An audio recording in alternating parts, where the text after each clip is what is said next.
प्रेरणास्पद कथाएं YouTube channel पर मैं धनंजय जैन आप सभी का हार्दिक अभिवादन करता हूं।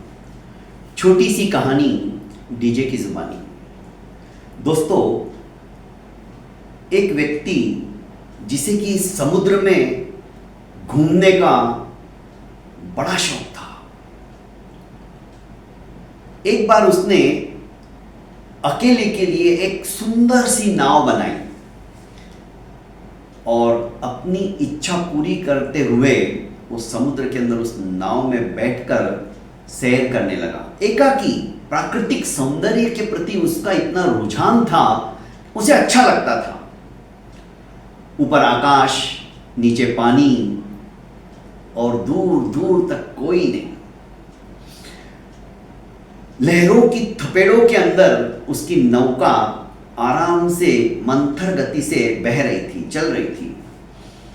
अचानक जब समुद्र के काफी बीचों बीच वो पहुंच गया तो तूफान सा आया।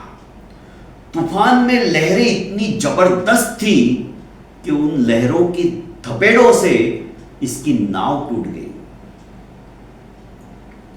लाइफ जैकेट नाव में जो था इसने फटाक से पहन लिया और तैरना भी ये जानता था, पर ऐसे तूफान में कहां तैरता। उसने अपने आप को भगवान के भरोसे छोड़ दिया और लहरों के थपेड़ों पर उछलता तैरता जैसे तैसे ये किनारे के साइड आने लगा, दूसरे किनारे की तरफ। जब तूफान करीब 2-3 घंटे के बाद शांत हुआ तो ये तैरकर किनारे पर पहुंचा तो वहां पे जो टापू था वो पूरा उजाड़ था, जंगल जैसा था वहां पर और दूर दूर तक कोई इंसान भी नजर नहीं आ रहा था। उसने सोचा कि मैं कहां आ गया, अब इतने सुविशाल समुद्र को तैरकर मैं कैसे जाऊं। दिशा भूल भी हो चुका था, समझ में नहीं आ रहा था कि मैं किस टापू पे हूं, ये कौन सा टापू है। अब भूखा था, वहां के फल फूल खाकर अपना जीवन यापन करने लगा। 7 दिन हो गए, ऐसे ही किसी पेड़ के नीचे जाके सो जाता। एक दिन उसने सोचा दूर दूर तक इस तरफ तो कोई आता भी दिखाई नहीं देता है, अब जिंदगी जब इधर ही गुजारनी तो क्यों नहीं मैं एक छोटी सी कुटिया बना लूं, क्योंकि भगवान ने मेरे साथ बहुत बुरा किया है। मैंने जिंदगी में किसी का बुरा नहीं किया, हमेशा मैं अच्छा ही करता रहा, पर भगवान नाम की कोई चीज नहीं है, यदि है भी तो, और है तो उन्होंने मेरे साथ बहुत बुरा किया है। भला मेरे को इस वीरान टापू में छोड़ दिया अकेले को, मैंने ऐसे कौन से कर्म किए थे। भगवान को दोष देता हुआ उसने पेड़ की लकड़ियां निकाली, डालियां निकाली, पत्ते निकाले और छोटी सी एक झोपड़ी बनाना शुरू किया। सवेरे से वो लगा हुआ था, शाम तक उसकी झोपड़ी तैयार हो गई। लगा कि अब इसमें मैं आराम से बैठ सकता हूं, सो सकता हूं।